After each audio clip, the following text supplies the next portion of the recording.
नमस्कार, स्वागत है आपका न्यूज 18 पंजाब हरियाणा हिमाचल में। मैं हूं आपके साथ कुसुम रावत। बुलेटिन की शुरुआत हरियाणा की खबर के साथ करेंगे। हरियाणा में कोरोना कोहराम मचाता जा रहा है। 24 घंटे में 10,000 से ज्यादा नए केस सामने आए हैं। 24 घंटे में 10,491 नए केस सामने आए हैं। 60 लोगों की मौत हो गई है। गुरुग्राम में सबसे ज्यादा 3,136 नए केस सामने आए हैं, जबकि 8 लोगों की मौत हो गई है। फरीदाबाद की अगर बात करें तो 1,530 नए केस सामने आए हैं। 7 लोगों ने दम तोड़ दिया है।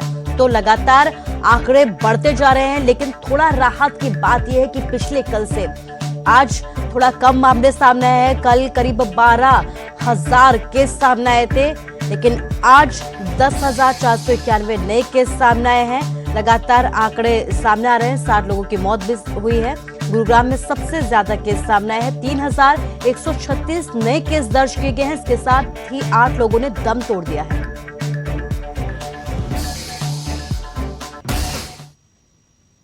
तो हरियाणा में लगातार आंकड़े बढ़ते जा रहे हैं। कोरोना के बढ़ते खतरे को देखते हुए हरियाणा सरकार ने और सख्ती यहां पर बढ़ा दी है। शादी जैसे कार्यक्रमों के लिए अब सिर्फ और सिर्फ 4 घंटे का वक्त तय किया गया है। सीएम मनोहर लाल ने यह साफ कर दिया है कि लॉकडाउन नहीं लगेगा, लेकिन कोरोना पर काबू पाने के लिए कठोर से कठोर फैसले लिए जा सकते हैं।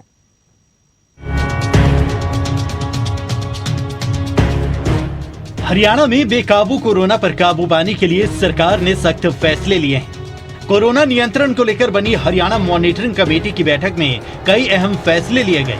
सबसे जरूरी, शादी और कार्यक्रमों को लेकर नए आदेश जारी किए गए।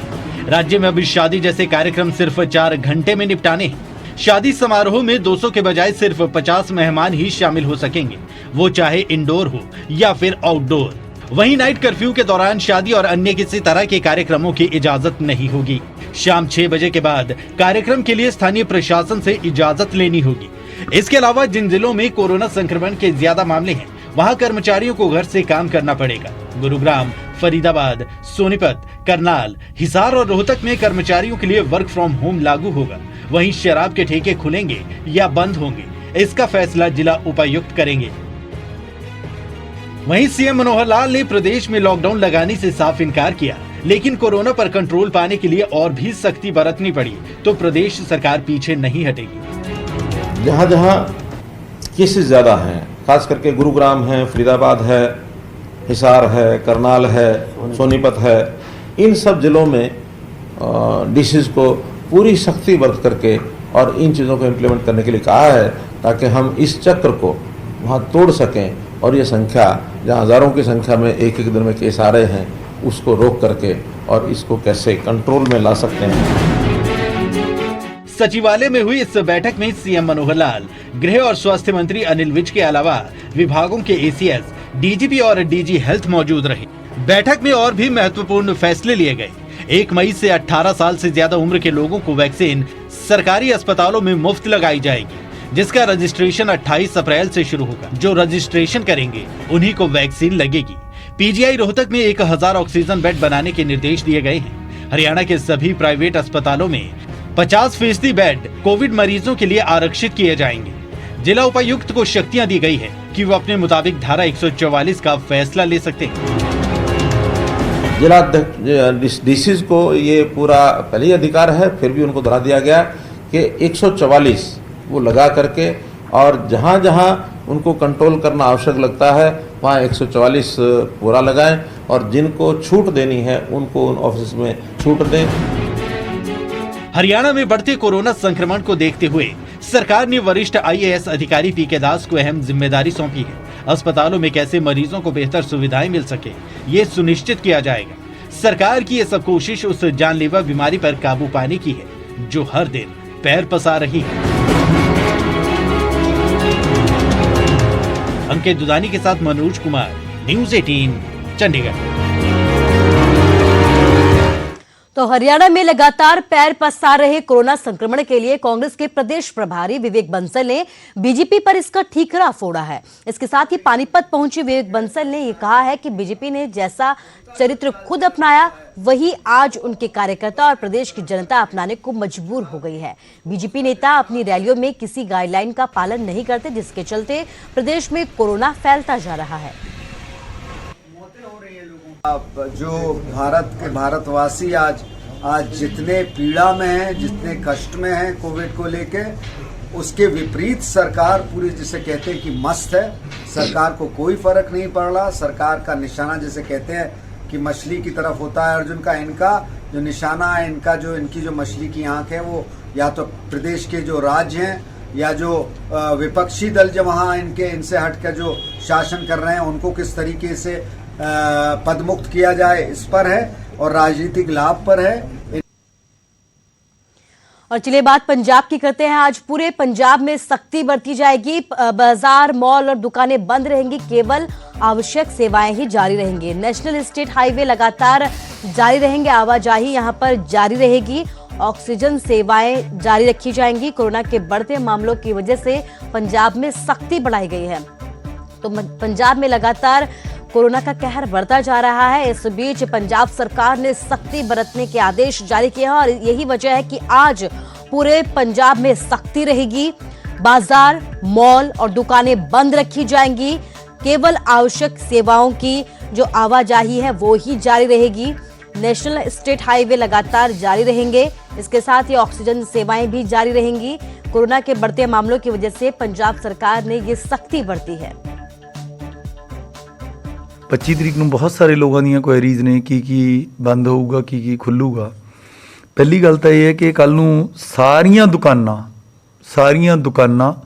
ਸਾਰੇ ਦੇ ਸਾਰੇ ਮਾਲ, ਸਾਰੇ ਰੈਸਟੋਰੈਂਟ, ਸਾਰੇ ਹੋਟਲਾਂ ਦੇ ਅੰਦਰ ਜਿਹੜੇ ਰੈਸਟੋਰੈਂਟ ਨੇ ਸਾਰੇ ਦੇ ਸਾਰੇ ਬੰਦ ਰਹਿਣਗੇ।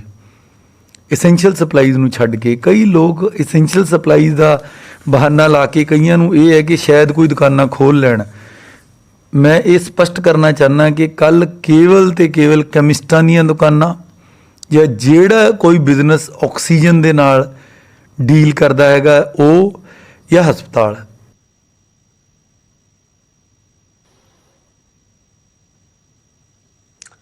तो कोरोना की खतरनाक रफ्तार को रोकने के लिए पंजाब सरकार की तरफ से ये सख्ती बढ़ती जा रही है, क्योंकि लगातार आंकड़े सामने आ रहे हैं। 24 घंटे में 5,724 नए मामले सामने आए हैं, जबकि 92 लोगों की मौत हो गई है। अमृतसर और मोहाली में 11 मौतें हुई है। लुधियाना की अगर बात करें तो लुधियाना में भी 10 मरीजों ने दम तोड़ दिया है। अमृतसर में 385 नए केस सामने आए हैं, जबकि 10 मौतें हुई हैं। तो लगातार आंकड़े सामने आते जा रहे हैं। 24 घंटे में 5,000 से ज्यादा नए केस सामने आए हैं। 5,724 नए केस पंजाब में दर्ज किए गए हैं, जबकि 92 लोगों ने कोरोना की वजह से दम तोड़ दिया है।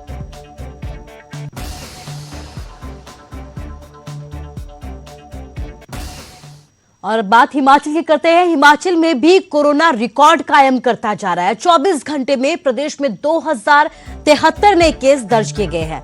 24 मौतें हुई हैं। कोरोना से अब तक 1291 लोगों की मौत हो चुकी है। 877 मरीज ठीक भी हुए हैं। तो अच्छी बात यह है कि लोग कोरोना को मात भी दे रहे हैं। 13,411 एक्टिव केस अभी हैं हिमाचल में। तो लगातार केस सामने आ रहे हैं, लेकिन अच्छी बात यह है हिमाचल में कि लोग जो है वो कोरोना को मात भी दे रहे हैं। तो आंकड़े की अगर बात की जाए तो 2073 नए केस सामने आए हैं। 24 लोगों ने दम तोड़ा है 24 घंटे के अंदर। इसके साथ ही 877 मरीज ऐसे हैं जो कोरोना को मात दी है जिन्होंने, और ठीक हो गए हैं। तो कोरोना को मात देने वालों की संख्या भी बढ़ती जा रही है। केसों की संख्या तो बढ़ रही है, लेकिन कोरोना को जो लोग मात दे रहे हैं, हरा रहे हैं, उनकी संख्या भी लगातार बढ़ती जा रही है। ऐसे में हमारी भी आपसे अपील है कि सावधानी बरते, डरे नहीं, संभल कर चले, एहतियात जरूर बरते।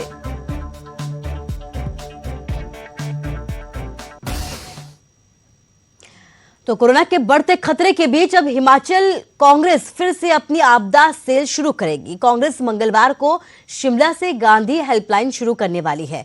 कांग्रेस प्रदेशाध्यक्ष कुलदीप सिंह राठौर ने यह कहा है कि सभी संसदीय क्षेत्रों में डॉक्टर की मदद से हेल्पलाइन शुरू की जाएगी। इसके जरिए जरूरतमंद लोगों की मदद की जाएगी और स्वास्थ्य संबंधी परामर्श दिया जाएगा। जिला और ब्लॉक स्तर पर भी हेल्पलाइन शुरू की जाएगी, जिससे जिन भी लोगों को जरूरत होगी वहां तक मदद पहुंचाई जाएगी।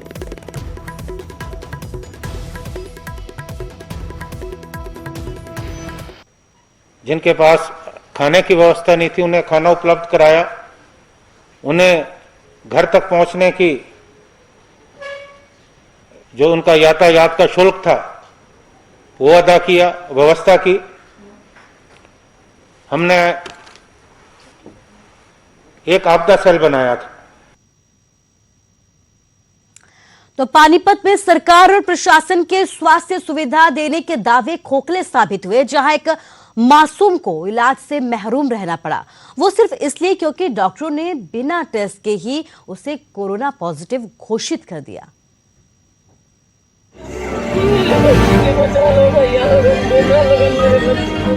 अपनी मासूम बच्ची की जान की दुहाई देती है मां। मेरे बच्चे के साथ मेरे बच्चे मेरे लाल तुम्हारा भगवान भला करे। रोते बिलखते हुए अपनी बच्ची के इलाज की भीख मांगती एक मां, और गाड़ी में बेसुध पड़ी ये मासूम। बचा लो भैया, बेटा लगन मेरे बच्चे। इस मासूम को इलाज सिर्फ इसलिए नहीं मिल रहा क्योंकि डॉक्टर्स ने इसे कोरोना संक्रमित घोषित कर दिया, वो भी बिना टेस्ट किए। यहाँ पे भर्ती नहीं किए, बोले ये दवाई लगा के आप वहाँ लेके जाओ, करनाल लेके जाओ, वहाँ लेके जाओ। ऑक्सीजन की कमी भी, ऑक्सीजन भी नहीं लगाए, ऑक्सीजन भी चेक नहीं किया, पहले ही कोरोना घोषित कर दिया बगैर चेक किए। मेरी लड़की तड़प रही है, बगैर चेक किए ऑक्सीजन कोरोना लगा घोषित कर दो। दिया।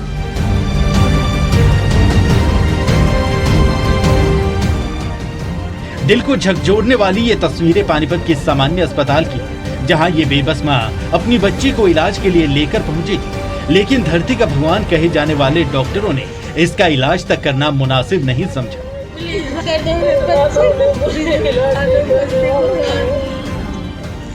दरअसल ये मासूम 2 दिन पहले सीढ़ियों से गिर गई थी, जिसकी वजह से उसे छाती में दर्द और सांस लेने में दिक्कत हो रही थी, और जब इलाज के लिए सामान्य अस्पताल लेकर आए तो डॉक्टर्स ने कोरोना पॉजिटिव कहकर इलाज करने से इनकार कर दिया। परसों ये लड़के गिरे थे पैड़ियों के ऊपर, मेरे पड़ोस के पंडित हैं ये, और इनके पास कोई साधन नहीं था। ये मेरे को कहने लगा, मैं अपनी गाड़ी में लेके इनको आया तो डॉक्टर ने हाथ लगाया और ऐसे कह दिया कि भाई इसको तो कोरोना है, और गिरी ये पैड़ियों के ऊपर है, इसको छाती में दर्द है, सांस में दिक्कत आने लगी, और इनको बोल दिया कि भाई इसको जहाँ रेफर किया वहाँ भी कह रहे हैं वहाँ भी मत ले जाओ, बेड ही नहीं है।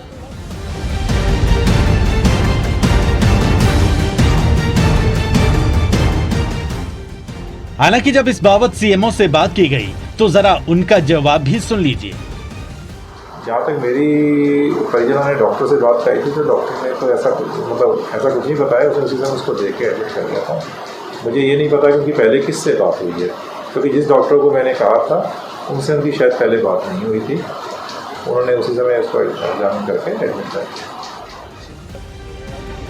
हालांकि जब मामले ने तूल पकड़ा तो आनन फानन में लड़की को अस्पताल में भर्ती करवाया गया, लेकिन ऐसे में सवाल उठना लाजिमी है कि जिनके पास लोग ये सोचकर जाते हैं कि ये उनकी जिंदगी बचाएंगे, अगर वो भी अपनी जिम्मेदारी से पल्ला झाड़ेंगे तो फिर क्या होगा। सुमित भारद्वाज, न्यूज़ 18 पानीपत।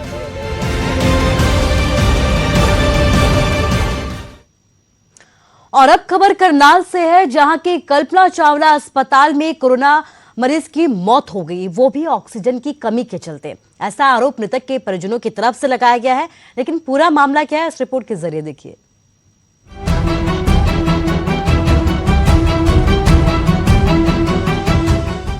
ऑक्सीजन को लेकर दिल्ली से लेकर महाराष्ट्र तक, पंजाब से लेकर हरियाणा तक हाहाकार मचा है। कोरोना के लगातार बढ़ते मामले और ऑक्सीजन की कमी से हो रही मौतें सबके माथे पर चिंता की लकीरें खींच रही हैं। कई अस्पतालों में ऑक्सीजन की भारी कमी हो रही है, कोरोना के मरीज बढ़ रहे हैं और ऑक्सीजन घट रही है। करनाल के कल्पना चावला मेडिकल हॉस्पिटल में अब ऐसा ही होने लगा है, मरीजों की संख्या बढ़ रही है और ऑक्सीजन की कमी खल रही है। हाल ही में एक 60 साल के कोरोना पीड़ित बुजुर्ग ने ऑक्सीजन की कमी के चलते दम तोड़ दिया। उन्होंने कोविड का टेस्ट किया, नेगेटिव था, वहाँ से उन्होंने यहाँ रेफर कर दिया। यहाँ पर आया 3 घंटे बाद उन्होंने ऑक्सीजन सिलेंडर प्रोवाइड किया है, उसके बाद भी कोई ट्रीटमेंट नहीं है ढंग से। ये एक डेथ सेंटर है, हर आधे घंटे में एक लाश जा रही है, यहाँ से कोई भी प्रॉपर मेडिकल फैसिलिटी नहीं है यहाँ पे। So called Kalpana Chawla hospital है, this is a bullshit, and Kalpana Chawla के नाम पे ही कलंक हुआ पड़ा यहाँ पे। तो यहाँ पे सुबह से जा रहे हैं और अभी कभी बोल रहे हैं कि ऑक्सीजन सिलेंडर दिया, उसके बाद प्रॉपर ऑक्सीजन सिलेंडर दिया। एक डॉक्टर विभूति, उनकी स्टेटमेंट है ये कि अगर वेंटिलेटर पे करेंगे तो दौरा पड़ सकता है, और उसी वक्त उन्होंने वेंटिलेटर पे किया, 5 मिनट के अंदर वो आधार कार्ड मांग रहे हैं, जबकि पेशेंट तब तक भी सांस ले रहा था। तो डेथ किसने कहा आपको कि डेथ हो गई है? उन्होंने ही बात बोला, जो वहाँ पे काम लगा रहे थे, वेंटिलेटर पे ट्रांसफर किया जिन्होंने, उसके बाद उन्होंने 5 मिनट बाद ही डिक्लेयर कर दिया। फिर हम में से किसी ने देखा उनको सांस आ रही, कोई सिलेंडर लगाया ना, कोई दवाई दी ना, कुछ नहीं कर रही है। ऑक्सीजन की पहले दिक्कत रहती थी, तकलीफ रहती थी उनको सांस की? नहीं, अभी हुई है। कितने दिन से? 4-5 दिन से। तो कोरोना नेगेटिव आया, जो कोरोना टेस्ट था नेगेटिव आया। तो रिजल्ट था, इन्होंने लगाया, एक वो लगा रहे हैं, दे रहे हैं, उस टाइम आईसीयू बेड की जरूरत थी, तो इन्होंने दिया नहीं, वो था सब पैसे पूसे दे के काम। न्यूज 18 ने जब इस बारे में करनाल के डीसी से बात करनी चाहिए तो उन्होंने भी साफ तौर पर इस बारे में जवाब नहीं दिया। किसी भी इस तरह की स्थिति नहीं है कि कहीं ऑक्सीजन ना हो। हर एक हॉस्पिटल का हमारे पास डेटा है। कल्पना चावला में भी पर्याप्त मात्रा में ऑक्सीजन अवेलेबल है, बल्कि आज ही दोपहर लगभग 2:30 से 3 बजे के आसपास एक गाड़ी 4000 लीटर जो है ऑक्सीजन कल्पना चावला को रेडी की।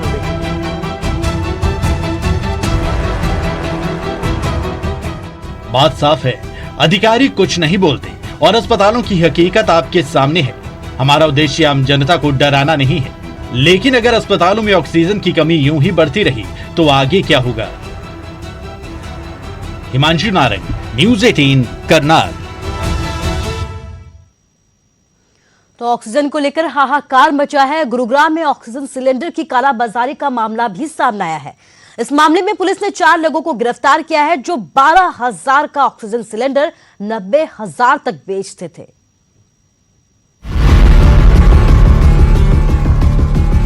गुरुग्राम के सेक्टर 39 में सीएम फ्लाइंग और ड्रग विभाग की टीम की ओर से सांझे तौर पर छापा मारा गया और एक ऑक्सीजन सिलेंडर की कालाबाजारी के नेक्सस का भंडाफोड़ किया गया।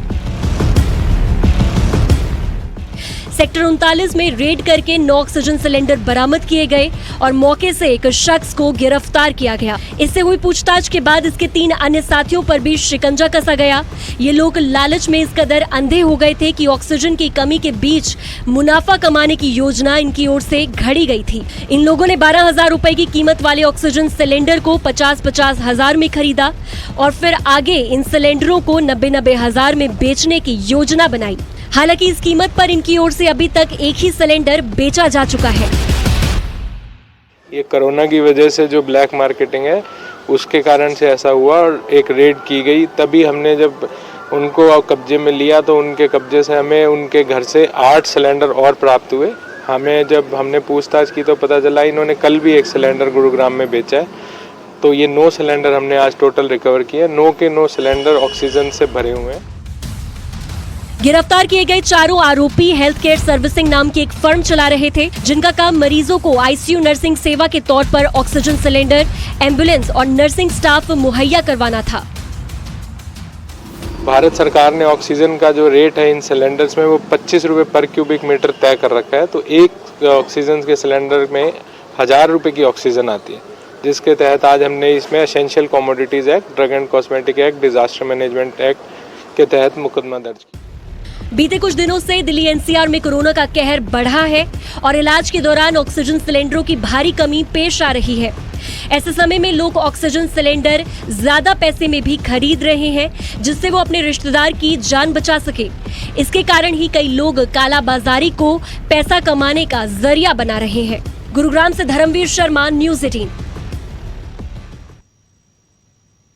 तो वाकई में बेहद शर्मनाक है, क्योंकि देश में लगातार जिंदगियां खत्म होती जा रही है ऑक्सीजन की कमी की वजह से। लेकिन ऐसे मुश्किल वक्त में भी कुछ लोग मुनाफाखोरी में जुटे हुए हैं। देश भर में ऑक्सीजन की कमी की खबरों के बीच में एक अच्छी खबर आपको बताते हैं। चंडीगढ़ से राहत भरी खबर यह है कि चंडीगढ़ में हवा से ऑक्सीजन बनाने का काम शुरू हो गया। इस रिपोर्ट को देखिए।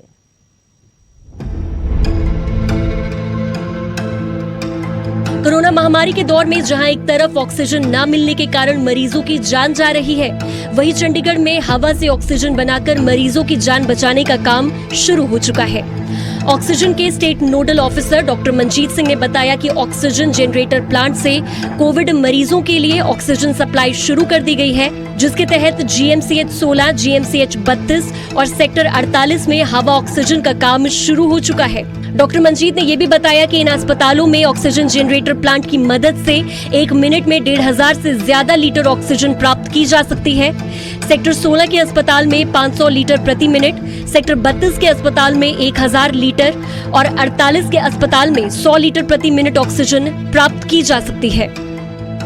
ये नया ऑक्सीजन जनरेटर्स इंस्टॉल किए हैं चंडीगढ़ में।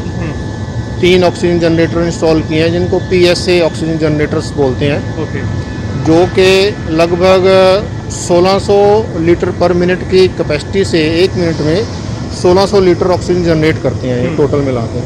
जैसे हमारा गवर्नमेंट मल्टी स्पेशलिटी हॉस्पिटल 16 में 500 लीटर पर मिनट की कैपेसिटी का जनरेटर लगा है।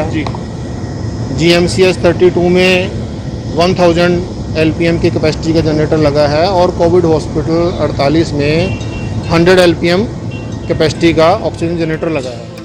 डॉक्टर मंजीत ने यह भी बताया कि सेहत विभाग की ओर से ऑक्सीजन जनरेटर की सुविधा शुरू कर डिमांड को ज्यादा ऑक्सीजन पैदा करने में सफलता हासिल की गई है। उन्होंने कहा कि जरूरत पड़ने पर निजी अस्पतालों में भी ऑक्सीजन की कमी को दूर किया जाएगा।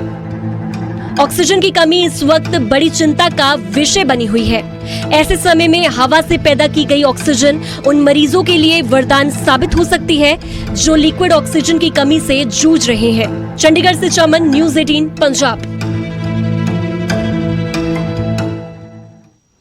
तो कोरोना का प्रकोप लगातार बढ़ता जा रहा है। ऐसे में 2 गज की दूरी और मास्क बेहद जरूरी है, लेकिन कुछ लोग मास्क पहनने से परहेज करते हैं और कुछ ऐसे भी हैं जो मास्क तो पहनते हैं लेकिन उससे पूरा मुंह नहीं कवर करते। मगर अब हाईकोर्ट ने इस पर कड़ा संज्ञान लिया है और अगर आप मास्क नहीं पहनोगे तो आपको भारी जुर्माना भी पड़ सकता है।